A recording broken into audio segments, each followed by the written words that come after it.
Ла илаха иллаллах. Аллахтан башка сыйынууга татыктуу Кудай жок. Бул сөз өзүнө теңдеши жок, эрегишер теңи жок сөз. Бул сөз жер асмандан, бүткүл жер жүзүндөгү жандуу жансыздан, биз билген жана билбеген ай ааламдан салмактуу келген сөз. Эгерде таразанын бир тарабына бүткүл ааламды жана жер жүзүн тартса, ал эми бул ла илаха иллаллах келмесин таразанын экинчи тарабына тартса, анда бул келменин салмагы баарынан оор келе турган келиме.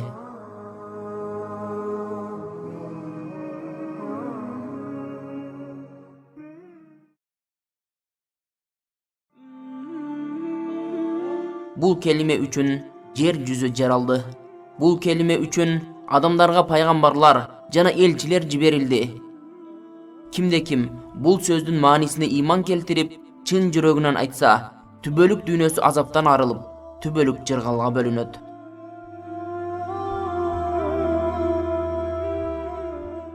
Пайгамбарыбыз саллаллаху алейхи ва саллям айтат: кайсыл бир пенде ла илаха иллаллах келмесин айтып, андан кийин ошол келменин алкагында жүрүп өлгөн болсо, анда ал бейишке кирет.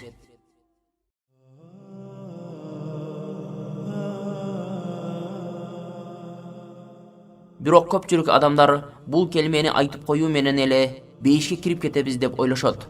Азыркы учурда көпчүлүк адамдар бул келмени айтышат, бирок келменин камтыган кээ бир талаптарын аткарбай жүрүшөт. Адамдар бул келмени айтуу менен мусулман болуп эсептелсе да, бирок келменин шарттарын аткарганда гана чыныгы ыймандуу боло алышат.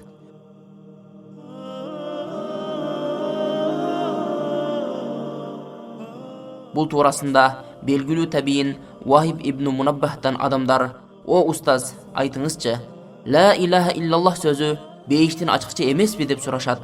Анда Вахиб: "Албетте ал бейиштин ачкычы, бирок кандай гана ачкыч болбосун, анын тиштери болот. Эгерде тиштери бар ачкыч менен эшикти ачсаң ачылат. А эгерде тиштери болбосо, анда эшик ачылбайт" деп улуу сөзүн айтат. Кадимки эле ар бир ачкычтын өзүнө жараша тиштери болот. Ошол тиштүү ачкыч менен эшикти ачсаң ачылат. А эгерде колуңдагы ачкычтын тиштери жок болсо, анда эшик ачылбайт. Ошондой эле бул келменин да өзүнө жараша шарттары бар. Адам келмени айтып, ошол шарттарын аткарганда гана бул келме ага бейишке ачкыч болуп берет.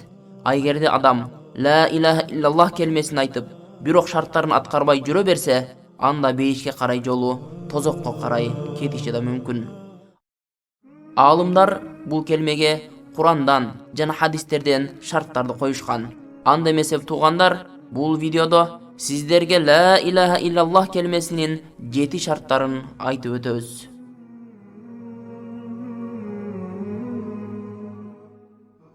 Ал шарттардын биринчиси келменин маанисин билүү. Келменин маанисин билүү деген анын маанисинен кабарсыз болбоо дегенди билдирет.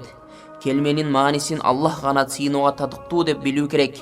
Бул шарт туурасында Пайгамбарыбыз саллаллаху алейхи ва саллям мындай деп айткан: кимде-ким Аллахтан башка сыйынууга татыктуу Кудай жок экендигин билип өлө турган болсо, анда ал бейишке кирет.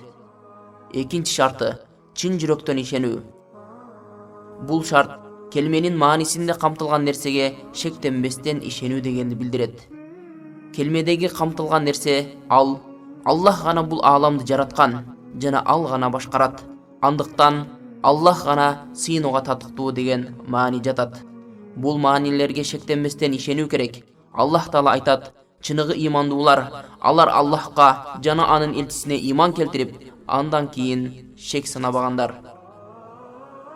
Абу Хурайра радиаллаху анху айтат: Пайгамбарыбыз саллаллаху алейхи ва саллям мындай деп айтты: "Мен Аллахтан башка сыйынууга татыктуу Кудай жок, жана мен Аллахтын элчисимин деп күбөлүк беремин" деп айтты да, андан кийин: "Ким ушундай күбөлүк берип, шектенбеген абалда Аллахка жолукса, анда ал бейишке кирет" деп айтты. Үчүнчү шарты кабыл алуу. Кабыл алуу деген бул келме камтыган нерселерди текеберленбестен кабыл алуу.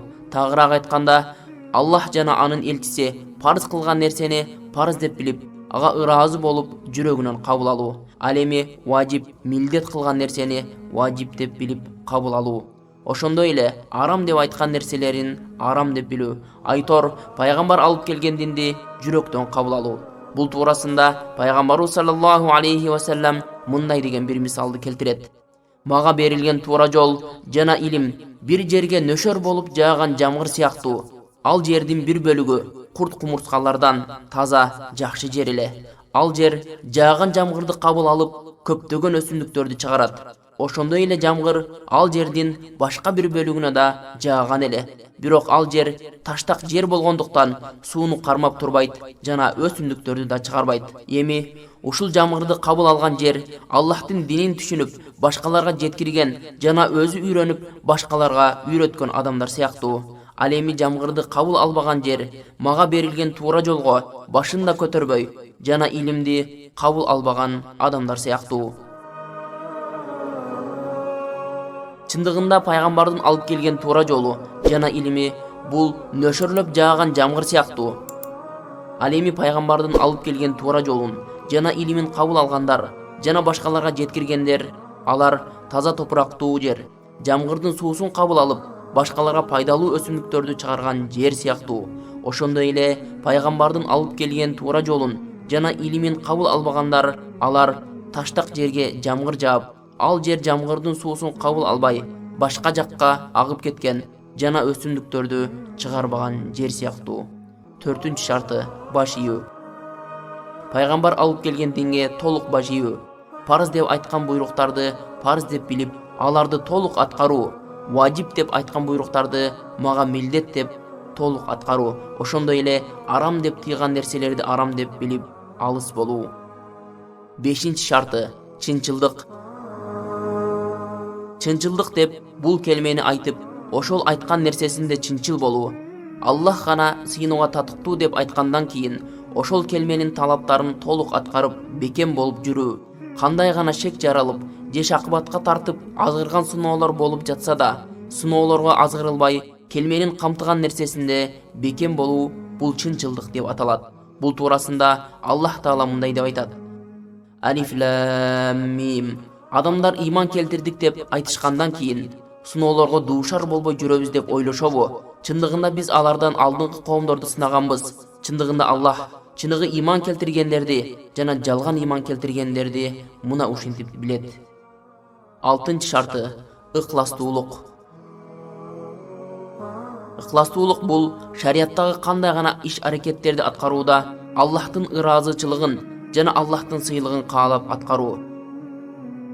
Аллах Таала айтат: көңүл бургула, бул дин калыс Аллах үчүн гана аткарылат. 7-нчи шарты сүйүү.